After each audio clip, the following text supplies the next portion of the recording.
Welcome to serve it like Shani.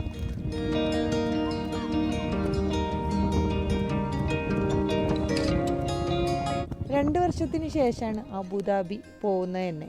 ആ ഒരു lockdown വന്നിരുന്നില്ല, അതിനുശേഷം ഞങ്ങൾ അബുദാബി പോയിട്ടില്ല. ഒരുപാട് റെസ്ട്രിക്ഷൻസും കാര്യങ്ങളൊക്കെ വന്നല്ലോ. 2 ദിവസത്തിൽ കൂടുതൽ നിൽക്കുന്നത് കൊണ്ട് ആദ്യം വേണ്ടത് PCR ടെസ്റ്റാണ്. PCR ടെസ്റ്റ് നമ്മൾ സേഹ വഴി ചെയ്യുകയാണെങ്കിൽ 65 ദിർഹംസും, അതുപോലെ തന്നെ നമ്മൾ ക്ലിനിക്കിൽ പോയിട്ട് ചെയ്യുകയാണെങ്കിൽ 100 ദിർഹംസുമാണ്. സേഹയുടെ ആപ്ലിക്കേഷൻ ഡൗൺലോഡ് ചെയ്തിട്ട് അപ്പോൾ വളരെ സിമ്പിളായിട്ട് നമുക്ക് അപ്പോയിൻമെൻറ്റ് കിട്ടും. അപ്പോൾ അതിൽ നമ്മളുടെ നിയറസ്റ്റ് ആയിട്ടുള്ള സ്ക്രീനിങ് സെൻറ്റർ, ഇപ്പോൾ ഇവിടെ അജ്മാലിലാണെങ്കിൽ നിയറസ്റ്റ് ആയിട്ടുള്ളത് സിറ്റി സെൻറ്ററിൻ്റെ അടുത്താണ്. അപ്പോൾ ആ ഒരു സെൻറ്ററിലാണ് ഞങ്ങൾ പോയത്. പിന്നെ ഈ ഒരു സ്ക്രീനിങ് സെൻറ്റർ ഡ്രൈവ് ത്രൂ ആയത് കാരണം നമ്മൾ വണ്ടിയിൽ തന്നെ ഇരുന്നിട്ട് നമ്മൾക്ക് ടെസ്റ്റ് ചെയ്യും. അപ്പോൾ വണ്ടിയിൽ നിന്ന് ഇറങ്ങും വേണ്ട. നമ്മൾ ഈ ഒരു സ്ക്രീനിങ് സെൻറ്ററിലേക്ക് പോകുമ്പോൾ നമ്മുടെ കയ്യിൽ എമിറേറ്റ്സ് ID, അതായത് റെസിഡൻസ് വിസ ഉള്ളവർ എമിറേറ്റ്സ് IDയും, അതുപോലെ തന്നെ വിസിറ്റിംഗ് വിസക്കാർക്ക് അവരുടെ പാസ്പോർട്ടുമാണ് കയ്യിൽ പിടിക്കേണ്ടത്. സംഭവം വളരെ സിമ്പിളായിട്ട് കാര്യങ്ങളൊക്കെ നടക്കും. ആദ്യമൊക്കെ ഒരു ടെൻഷൻ ഉണ്ടായിരുന്നു, എങ്ങനെയാണ് ഈ ഒരു PCR ടെസ്റ്റ് എന്നുള്ളത്. ആദ്യമായിട്ടാണ് ചെയ്തിട്ടുള്ളത്. അപ്പോൾ സംഭവം പറഞ്ഞ പോലെ അത്ര ഡിഫിക്കൽട്ടീസ് ഒന്നും ഉണ്ടായില്ല.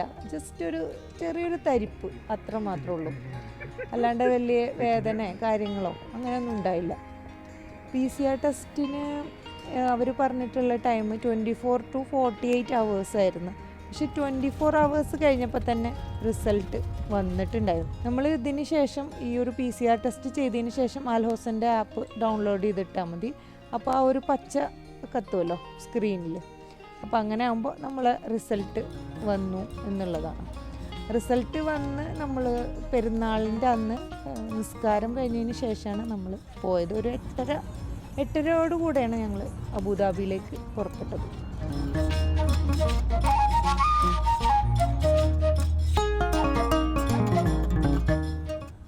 അബുദാബി ബോർഡറിൽ എത്തിയപ്പോൾ ചെക്കിങ്ങും കാര്യങ്ങളൊക്കെ ഉണ്ടായിരുന്നു. ജസ്റ്റ് സിമ്പിളായിട്ട് അവർ നോക്കി അപ്പോൾ തന്നെ വിടുകയും ചെയ്തു. അത്ര തിരക്കും ഉണ്ടായിരുന്നില്ല. എനിക്ക് തോന്നുന്നത് ഒരു പക്ഷേ നമ്മൾ രാവിലെ 8:30 ഇറങ്ങിയത് കൊണ്ട് തന്നെ തിരക്കും സംഭവങ്ങളൊന്നും ഇല്ലാണ്ട് തന്നെ ഞങ്ങൾക്ക് അവിടുന്ന് പെട്ടെന്ന് തന്നെ പോരാൻ പറ്റി.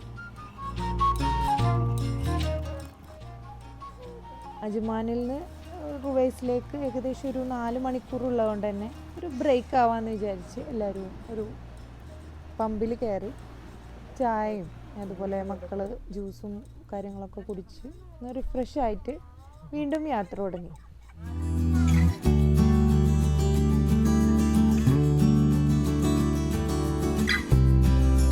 അങ്ങനെ ഒരു 12:30 കഴിഞ്ഞപ്പോൾ ഞങ്ങൾ റുവൈസിലെത്തി. റുവൈസിലെത്തിയ കുട്ടികളൊക്കെ നാട്ടിലെത്തിയ ഒരു ഫീലാണ് അവർക്കൊക്കെ. നല്ല പച്ചപ്പും കാര്യങ്ങളും, അവിടെ കൃഷിയും എല്ലാം ഉണ്ട്. വാഴ, അതുപോലെ മുരിങ്ങയുടെ ഇല, മുരിങ്ങക്കായ, വേപ്പില, അങ്ങനെ എല്ലാ ഐറ്റംസും അവിടെ ഉണ്ട്. അപ്പോൾ പിള്ളേർക്കും നാട്ടിലെത്തിയ ഒരു ഫീല്. ഉമ്മയും ഉപ്പയും നാട്ടിൽ നിന്ന് വിട്ട് നിൽക്കുന്നതുകൊണ്ട് അവർ വിസിറ്റിങ്ങിലാണല്ലോ, അപ്പോൾ അവർക്കും നാട്ടിലെത്തിയ ഒരു ഫീലായിരുന്നു. അതുകൊണ്ട് എല്ലാവരും ഹാപ്പിയാണ്. പെരുന്നാൾ സ്പെഷ്യലായിട്ട് നല്ല നാടൻ ചിക്കൻ ബിരിയാണി, ദം ബിരിയാണി, അതുപോലെ തന്നെ ബീഫ് വരട്ടും. ഭക്ഷണമൊക്കെ കഴിച്ചതിന് ശേഷം റെസ്റ്റ് ചെയ്തിട്ട് എല്ലാവരും ബീച്ചിൽ പോയി. മക്കളൊക്കെ നല്ല ഹാപ്പിയാണ്. അവരവരുടെ ബീച്ച് ഡ്രസ്സൊക്കെ കൊടുന്നിരുന്നു അജ്മാനിന്. അപ്പോൾ അതൊക്കെ ഇട്ടിട്ട് ബീച്ചിലൊക്കെ ഒന്ന് ഇറങ്ങി, കടലിലൊക്കെ ഒന്ന് ഇറങ്ങി എല്ലാവരും എൻജോയ് ചെയ്തു.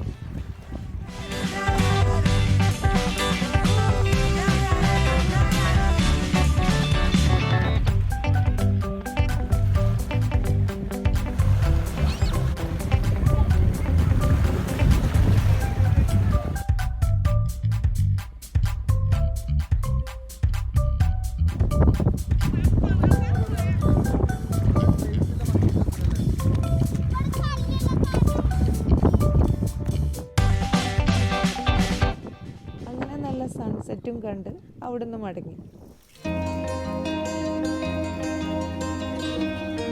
പിന്നെ റുവൈസിൽ വന്നാൽ ഇക്കടെ മെയിൻ പണി കാറ് വാഷിംഗ് ആണ്.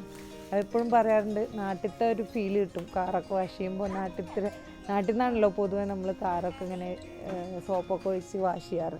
അപ്പോൾ ആ ഒരു ഫീൽ കിട്ടും ചെയ്യും. അതിൻ്റെ കൂടെ കുറേ ഹെൽപ്പേഴ്സും ഉണ്ട്.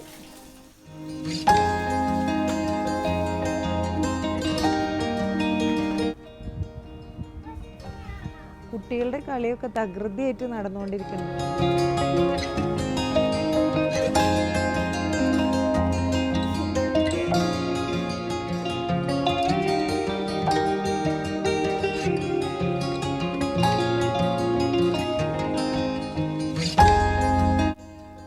ഒന്നാം പെരുന്നാളിന് നല്ല എന്താ പറയുക, ഹെവി ആയിട്ട് ചിക്കൻ ബിരിയാണിയും ബീഫ് ഫ്രൈയും ഒക്കെ അടിച്ചിട്ടുള്ള ആ ഒരു ഹെവിനെസ് മാറിക്കിട്ടാൻ വേണ്ടിയിട്ട് രണ്ടാം പെരുന്നാളിന് നല്ല നാടൻ ഫുഡാക്കി. ചക്കക്കുരുവും മുരിങ്ങക്കായൊക്കെ ഇട്ട കറിയും ചെറുപയറും ക്യാരറ്റൊക്കെ ഇട്ട ഉപ്പേരിയും നല്ല മീൻ പൊരിച്ചതും ചെമ്മീൻ റോസ്റ്റും, അങ്ങനെ നല്ല നാടൻ. മുരിങ്ങക്കായ ഇവിടെ വീട്ടിലുണ്ടായതാണ് കേട്ടോ.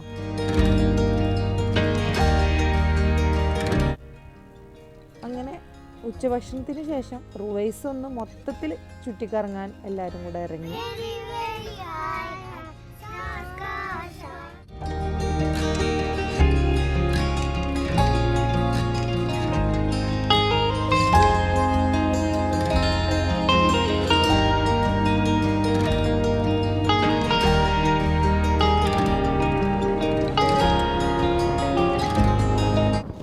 ഇതാണ് ഇവിടുത്തെ ഒരു മെയിൻ ആയിട്ടുള്ള വ്യൂ പോയിന്റ്. ഇവിടെ നിന്നാൽ നമുക്ക് മൊത്തത്തിലുള്ള റുവൈസൊക്കെ കാണാം. ഇപ്പോൾ ഈ റുവൈസിൽ വന്നവർക്ക് അറിയാം, ഈ ഒരു വാട്ടർ ടാങ്കും കാര്യങ്ങളൊക്കെ പലപ്പോഴായിട്ട് കണ്ടിട്ടുണ്ടാവും.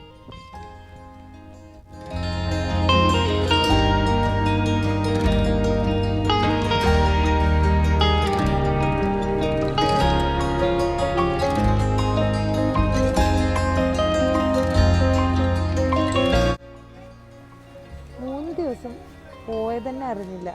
എല്ലാവരും നന്നായിട്ട് എൻജോയ് ചെയ്തു.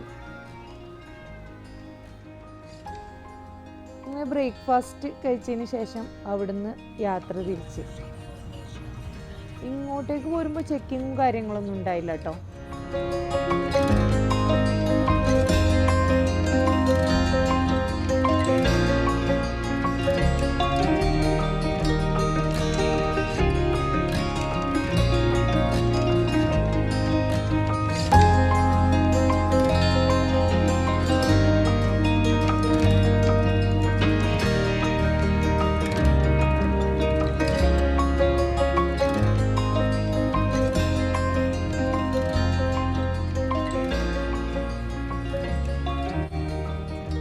ദുബായിലെ അറൗണ്ട് ഒരു 2:30 ഒക്കെ ആയപ്പോൾ ദുബായിലെത്തി.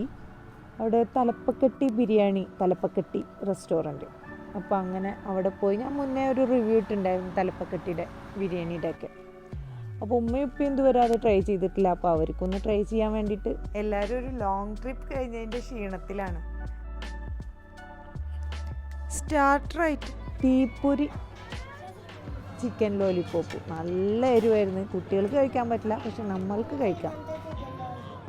തലപ്പക്കട്ടിയുടെ 2 വെറൈറ്റീസാണ്, മട്ടനും ഉണ്ടാവും ചിക്കനും ഉണ്ടാവും, ബീഫിലില്ല. അപ്പോൾ ഒരു മട്ടനും 2 ചിക്കനും ഒക്കെ ആയിട്ട് ഓർഡർ ചെയ്തു. എല്ലാവർക്കും ബിരിയാണിയൊക്കെ ഇഷ്ടമായി. അപ്പോൾ ഭക്ഷണത്തിന് ശേഷം ഫലൂദയും കഴിച്ച് അവിടുന്ന് മടങ്ങി.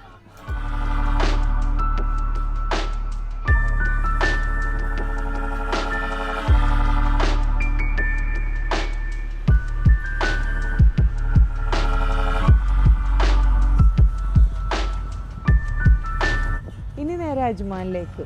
അങ്ങനെ ഇത്തവണത്തെ ഇത് എല്ലാവരും അടിച്ചു പൊളിച്ച് അൽഹംദുലില്ലാ. മറ്റൊരു റെസിപ്പിയായിട്ട് ഇനിയും വരുന്നവരേക്കും try to serve it like Shani.